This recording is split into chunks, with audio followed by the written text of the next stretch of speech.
አሁን ወደ ሳርጀሪ ክፍል ሊገባ ነው። በሁሉ መልካም ነገር ከጎኔ ቆማችሁ ኢትዮጵያውያንና ታላቅ የደግነት ልብ ባለቤቶች ሁሉ ምስጋናዬ ከልብ ነው።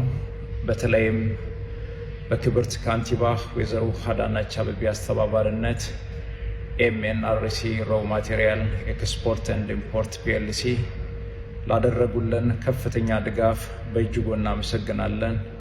Akkuma beekamu Maaster Abinnat Kabbadee kaleessa sooshaal miidiyaa isaa hundumaa irratti kutaa opereeshinii seenaa akka jiruu fi Waaqayyoon akka kadhatamuuf dubbatee ture.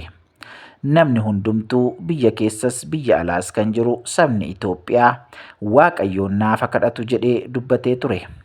Egaa obboleessi kun dhukkuba isa mudateen biyya keessatti yaalamaa ture. Amma immoo biyya alaatti rifarii ta'ee yaalii isa xumuraatiif biyya bakkee adeemee jira. Egaan amma yeroo kana kutaa opereeshinii akka seenu kaleessa akka dubbateen har'a immoo kutaa opereeshinii isa jalqabaa yookaan opereeshinii marsaa jalqabaa taasifatee nagaan xumuree Waaqayyoon galateeffachuutti jira jechuudha.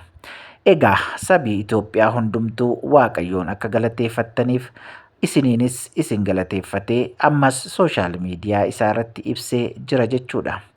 Galanni Waaqayyoof haa ta'u. Obboleessa garraamii kana isa wajjin ta'ee isa gargaaree Waaqayyoon guddaa galateeffannaa ammallee kadhannaa keessaniin bira dhaabbadhaa isiniin jenna. ሁላችሁም ክብርት ካንቲባ ወይዘሮ አዳነች አቤቤን እንድታመሰግኑልኝ እጠይቃለሁ።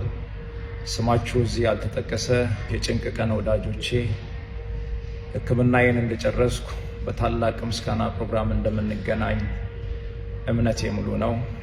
Egaan Maaster Abinnat biyya alaa deemee akka yaalamuuf namoonni karaa garaa deeggarsa taasisaa turani.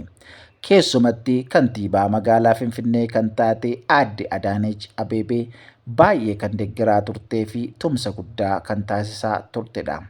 Ishee wajjinis dhaabatanii namoonni baay'een roo maateriiyaalii barbaachisuu fi wantoota isaa barbaachisu hundumaatiin bira dhaabbachuun deeggarsa barbaachisaa gochaa fi turani.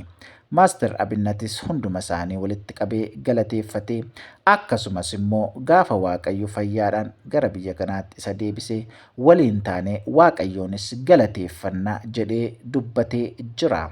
Egaa Waaqayyoon ammallee haa kadhannuu fi Waaqayyoo karaa obboleessa keenyaa kanaa haa ta'u isaa jajjabeessuu isaa fayyisuu fayyaa isaa guutuuttis isa haa deebisu jennaa.